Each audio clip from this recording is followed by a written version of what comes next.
Competitive exams की तैयारी करने वालों का मेरे चैनल चारू चंद्र पर स्वागत है। आज मैं आपके लिए लेके आया हूँ करंट अफेयर्स के अंतर्गत महत्वपूर्ण फैक्ट, और ये फैक्ट आपके सभी कॉम्पिटिटिव एग्जाम्स के लिए समान रूप से उपयोगी होंगे। जैसे उत्तराखंड जो प्रवक्ता स्क्रीनिंग परीक्षा है या UKSSC है, उनके लिए ये फैक्ट विशेष रूप से उपयोगी होंगे। तो सबसे पहले हम पहले फैक्ट की बात करते हैं कि भारत में राष्ट्रीय दलों की संख्या कितनी है। तो भारत में राष्ट्रीय दलों की संख्या 8 है। तो इसमें एक क्वेश्चन और इम्पोर्टेंट है, इन राष्ट्रीय दलों को मान्यता कौन देता है। तो इन भारत में जो राजनीतिक दल हैं उनको राष्ट्रीय दलों की जो मान्यता भारतीय चुनाव आयोग देता है। ठीक है, भारतीय चुनाव आयोग इन राजनीतिक दलों को राष्ट्रीय दलों की मान्यता देता है, और वर्तमान में इन दलों की संख्या 8 है।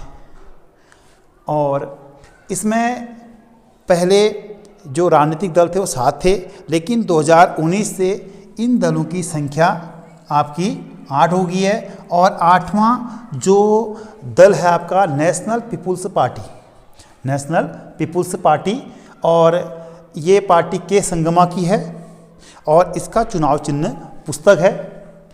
और भारत के जो 8 राष्ट्रीय दल हैं उसमें आपका कांग्रेस है, तृणमूल कांग्रेस है, राष्ट्रीय कांग्रेस पार्टी है, भाजपा, भाकपा, मार्क्सवादी और बसपा, और जो 8वां आपका नेशनल पीपुल्स पार्टी है।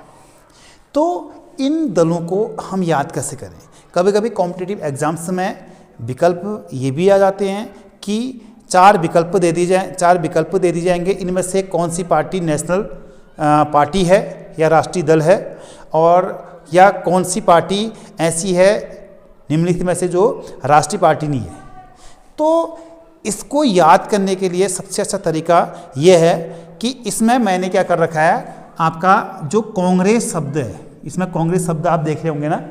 तो कांग्रेस को हमने सबसे पहले कांग्रेस को लिया, क्योंकि कांग्रेस आपको तो पता ही है कांग्रेस क्या है, मुख्य राजनीतिक पार्टी है। और कांग्रेस से मिलता जुलता नाम है आपका तृणमूल कांग्रेस। पहले कांग्रेस, फिर तृणमूल कांग्रेस, जो ममता बनर्जी वाली जो बंगाल में ये कांग्रेस अपनी राजनीतिक गतिविधियां कर रही है, और ममता बनर्जी से जुड़ी पार्टी है ये तृणमूल कांग्रेस। पहले हमने कांग्रेस को लिखा, फिर तृणमूल कांग्रेस लिखा, फिर इसके अलावा राष्ट्रीय कांग्रेस पार्टी NCP, फिर तीसरी कांग्रेस कौन सी होगी, राष्ट्रीय कांग्रेस पार्टी NCP। ठीक हो गया, पहला कांग्रेस, दूसरा तृणमूल कांग्रेस, फिर राष्ट्रीय कांग्रेस पार्टी। अब फिर हमने इसमें क्या लिखा, इसमें भा शब्द को फिर लिया, कि शब्द को लिया भा को। भा से क्या हो गया, भाजपा, और भा से क्या हो गया, भाकपा, भारतीय कम्युनिस्ट पार्टी, और तीसरा क्या हो गया, भाकपा मार्क्सवादी, अर्थात भारतीय कम्युनिस्ट पार्टी मार्क्सवादी। ठीक हो गया, ये दोनों है, भाकपा भी है, भाकपा माँ भी है, अर्थात माँ से हो गया मार्क्सवादी। ये तीनों भा से आ गए, और भा से मिलता जुलता या बी से मिलता जुलता नाम है बसपा, फिर क्या हो गया, बसपा।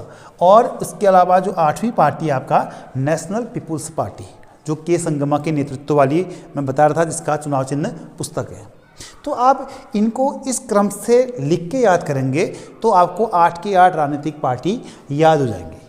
और उसके बाद दूसरा फैक्ट है पोक्सो। पोक्सो का संबंध किससे है, ये भी एक इम्पोर्टेंट क्वेश्चन है। तो पोक्सो का संबंध है यौन अपराध संरक्षण से, यौन अपराध संरक्षण से। इसमें जो शॉर्ट फॉर्म है इसका POCSO, और P से क्या हो गया, प्रोटेक्शन, O से ऑफ, और C से क्या हो जाएगा, चिल्ड्रन, फिर फ्रॉम, S से क्या हो जाएगा, सेक्सुअल, O से हो गया ऑफेंसेस। ठीक हो गया, तो इसमें protection of children from sexual offence, तो ये इसका पूरा नाम हो गया, और इसका संबंध यौन अपराध संरक्षण से हो गया। और ये जो अधिनियम था आपका ये 1912 में पारित हुआ था। सॉरी, ये पारित हुआ था आपका 2012 में। पोक्सो कब बना, ये भी इम्पोर्टेंट क्वेश्चन है। ये 2012 में बना और इसमें 2019 में क्या हो गया, संशोधन हो गया। संशोधन कब हुआ, 2019 में। दोनों याद कर लें आप। तो पोक्सो अधिनियम कब का है, ये आपका 2012 का है और उसके बाद ये 2019 में इसमें संशोधन हुआ। कब संशोधन हुआ ये भी पूछ सकता है, 2019 में हुआ। और 2019 का जो संशोधन है वह कई मायने में महत्वपूर्ण इसलिए है क्योंकि जो व्यक्ति इसमें दोषी पाया जाएगा, ठीक है, किसमें, जो यौन अपराध होते हैं, जो बच्चों का यौन शोषण करते हैं, उनको इसमें मृत्युदंड भी मिल सकता है।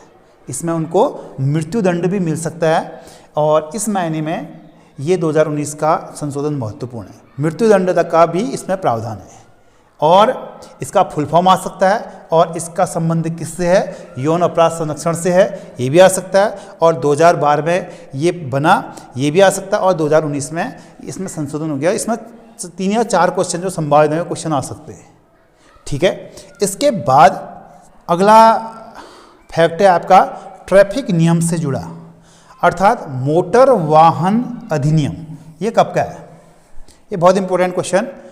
मोटर वाहन अधिनियम आपका 1988 से 88 का है, 1988 का है और इसमें संशोधन जो हुआ था ये 2019 में हुआ था। 2019 अर्थात 1 सितंबर 2019, ठीक हो गया। तो मोटर वाहन अधिनियम जो 1988 में बना था, यदि आपको इसे याद करना है, इसको याद करने का तरीका ये है, जो मोटर होती हैं, जो मोटर वाहन होती हैं, उसमें मोटर के कितने टायर होते हैं, मोटर के 2 टायर भी होते हैं, अर्थात दुपहिया वाहन के, और उसके बाद 4 पहिए भी होते हैं। आया समझ में, तो 4 पहिए भी होते हैं। यदि आप 8 को उल्टा कर दें, 8 को उल्टा कर दें, अर्थात 8 में 2 टायर है, दिख रही, एक टायर एक टायर ये स्कूटी या मोटरसाइकिल के टायर हो गए। और यदि इसको भी उल्टा कर देंगे तो क्या हो जाएगा, तो 4 टायर बन जाएंगे। 8 के क्या बन जाएंगे, 4 टायर बन जाएंगे और 2 टायर भी बन जाएंगे और इसमें 4 टायर भी है। तो याद करने का तरीका है, ठीक है। और इसमें संशोधन कब हुआ, 2019 में हुआ।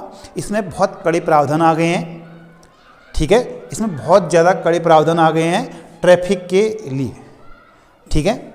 और इसके बाद देश में उच्च न्यायालयों की संख्या कितनी है, ठीक है, ये भी इम्पोर्टेंट क्वेश्चन है कि देश में जो उच्च न्यायालय हैं उनकी संख्या कितनी है।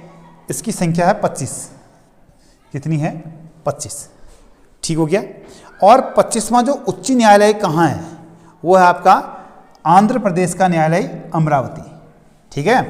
तो देश में उच्च न्यायालय की संख्या पूछी जा सकती है, तो इसकी जो संख्या है 25 है और कितने पूछी जाती है, तो 25 होगी। और उसके बाद 25वां कौन सा है ये क्वेश्चन पूछा जाता है, ये आपका आंध्र प्रदेश का अमरावती, ठीक है।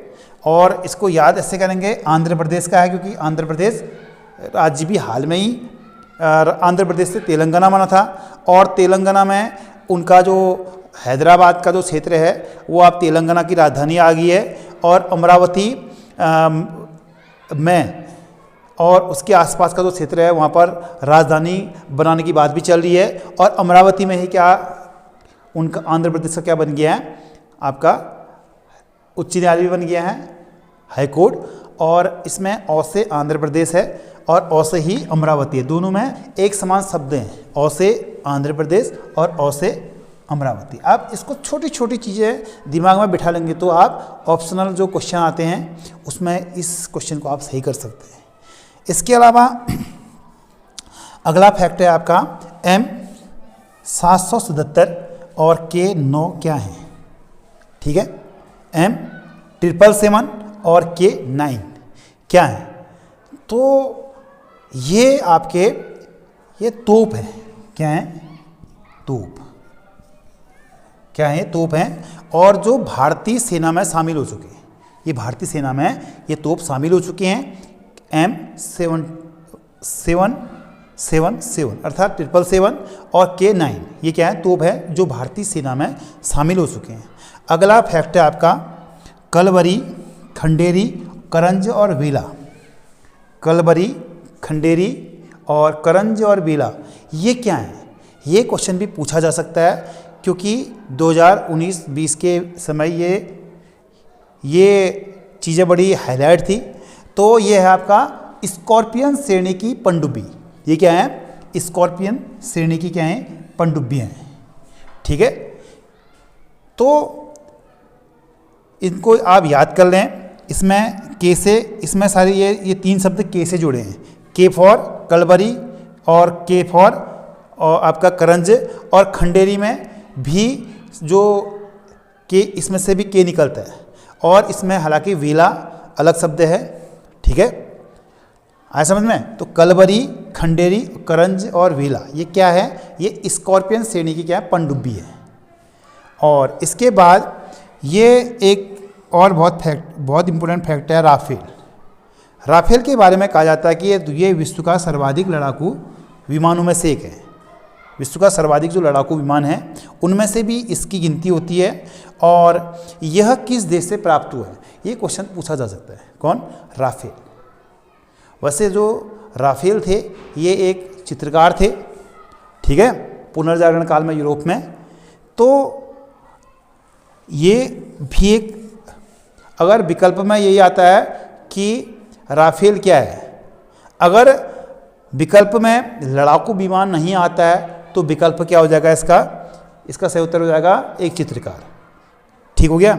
और वैसे दूसरे रूप से क्वेश्चन आता है तो ये क्या हो जाएगा? आपका लड़ाकू विमान। ये क्या है? लड़ाकू विमान है। राफेल क्या है? लड़ाकू विमान।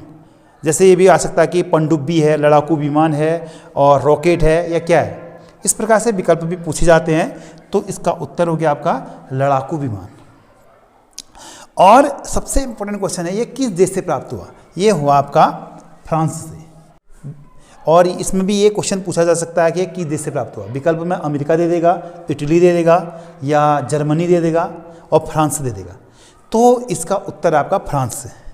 तो इसको याद करने का तरीका ये है कि राफेल में जो एफ शब्द या फौ शब्द, एफ या फौ शब्द पर जोर दिया जा रहा है। जोर मिल रहा है ना इसमें? कौन सा शब्द जुड़ा है इसमें? फौ। राफेल में फौ शब्द जुड़ा है और फौ से बनेगा आपका फ्रांस। फौ से क्या बनेगा? फ्रांस। इसके बाद अगला क्वेश्चन है आपका चिनूक क्या है? चिनूक क्या है? तो चिनूक क्या है आपका? चिनूक हेलीकॉप्टर है और ये हैवी लिफ्ट श्रेणी का क्या है? हेलीकॉप्टर। ठीक है। इसके बाद आता है आपका अपाचे AH-64E।